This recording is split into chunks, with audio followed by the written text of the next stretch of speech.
वो तो sir Garry Sobers यानी सर गारफील्ड सोबर्स ये दुनिया के बेस्ट ऑलराउंडर में से एक माने जाते हैं। खासकर 1980 के दशक में जब ये चार महान ऑलराउंडर आए, Kapil Dev, Richard Hadlee, Imran Khan, Ian Botham, उसके पहले तक या उनके पैरेलल में भी one of the best allrounder, finest allrounder में गैरी सोबर्स का भी नाम है। गैरी सोबर्स 1954 से लेकर 1974 लगभग 20 साल तक वेस्ट इंडीज़ के लिए क्रिकेट खेलते रहे। और आपको जान के हैरानी होगी कि ये शुरू में जब वेस्ट इंडीज़ टीम में आए थे तो as a bowler, as a left arm spinner के रूप में इन्हें पहली बार चांस मिला था। ये वेस्ट इंडीज़ के बारबेडोस में जन्मे थे। बारबे सॉरी उस जगह का नाम है कॉलोनी ऑफ बारबेडोस, जो कि ब्रिज टाउन में पड़ता है। और बचपन से ही इनके दोनों हाथों में 6-6 उंगलियां थी।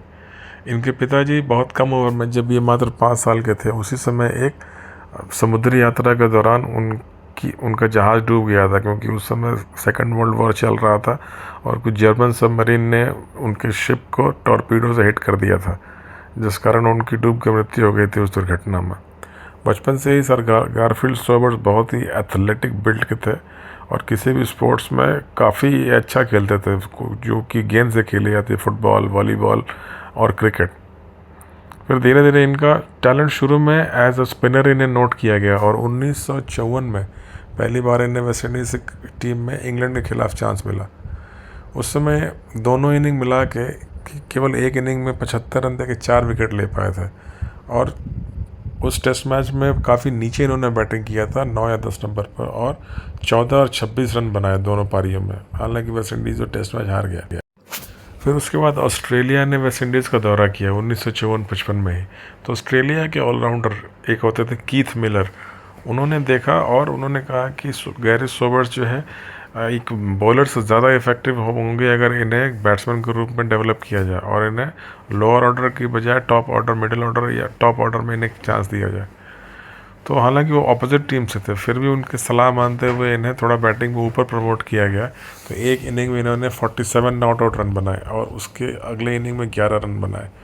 हालांकि उस समय मिडिल ऑर्डर या लोअर मिडिल ऑर्डर में ही ये खेलते रहे। उनके स्कोर्स छोटे ही होते थे, 40-50 वाले ही रेंज में, और गेंदबाजी इफेक्टिव थे। ये वेस्ट इंडीज़ के फास्ट बॉलर्स के बीच में एक spinner, slow left arm spinner के रूप में ये गेंदबाजी करते थे।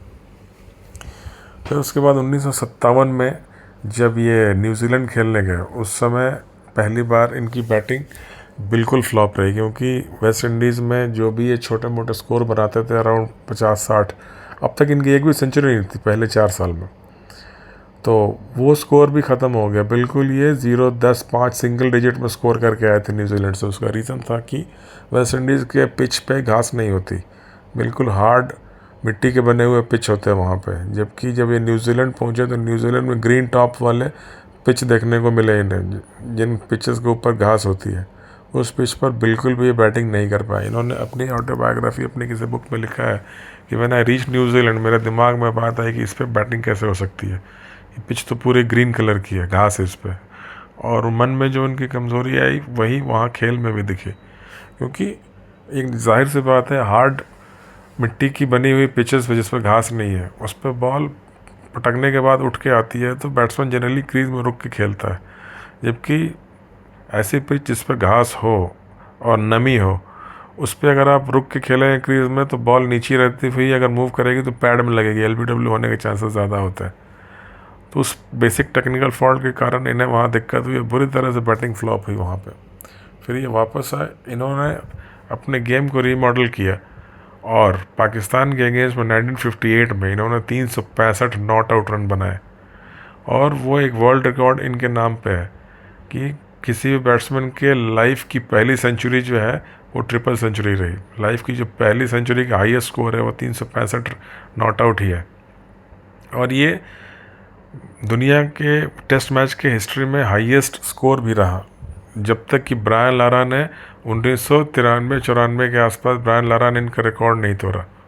या इनसे पहले क्रिकेट के टेस्ट मैच में हाईएस्ट स्कोर लैन हटन का था, जो कि 364 रन का था।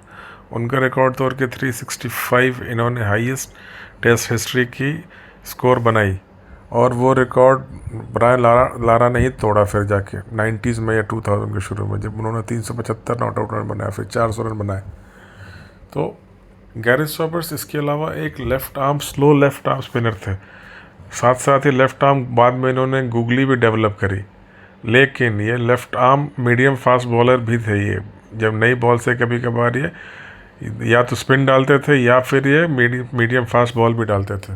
तो इन्होंने कुल मिला के टेस्ट मैच में पूरे करियर में 93 टेस्ट मैच में इन्होंने 8,000 रन बनाए, जिसमें कि इनका औसत टेस्ट मैच में 57 का रहा, और ये ऑल टाइम टेस्ट एवरेजेस में 5th हाईएस्ट है। डॉन ब्रैडमैन है उसके बीच में, डॉन ब्रैडमैन के बाद 3-4 प्लेयर और हैं, फिर 5वें नंबर पे आता है all time highest test average 57। यानी कि सुनील गावस्कर, विवियन रिचर्ड्स, तेंदुलकर जैसे बैट्समैन से भी ज़्यादा।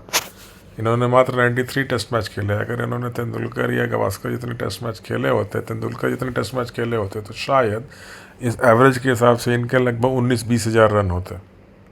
और इस दौरान इन्होंने 26 सेंचुरी और 30 हाफ सेंचुरी भी बनाई है। ये 1965 से लेकर 74 तक वेस्ट इंडीज़ के कैप्टन रहे, और इन्होंने अपने लाइफ में मात्र एक वनडे मैच खेला जिसमें कि ये 0 पे आउट हुए थे, और उस मैच में इन्होंने 1 विकेट लिया था। गेंदबाज के रूप में इन्होंने पूरे करियर में 235 विकेट लिए हैं, यानी कि 8,000 रन और 235 विकेट लेने का इनका शानदार ऑलराउंड रिकॉर्ड रहा है। अगर इनके पर्सनल लाइफ की बात करें तो 1964-65 में जब इंडिया खेलने आए थे, तो इनका नाम इंडिया के एक मशहूर अभिनेत्री अंजू महेंद्रू इनके साथ भी जुड़ा था, लेकिन बाद में वो रिश्ता ज़्यादा चला नहीं और ये वापस वेस्ट इंडीज़ चले गए। वहाँ जाके इन्होंने शादी की। आज ये 89 ईयर्स के हैं और अभी भी स्वस्थ हैं, जीवित हैं। हम इनके लंबे उम्र की कामना करते हैं।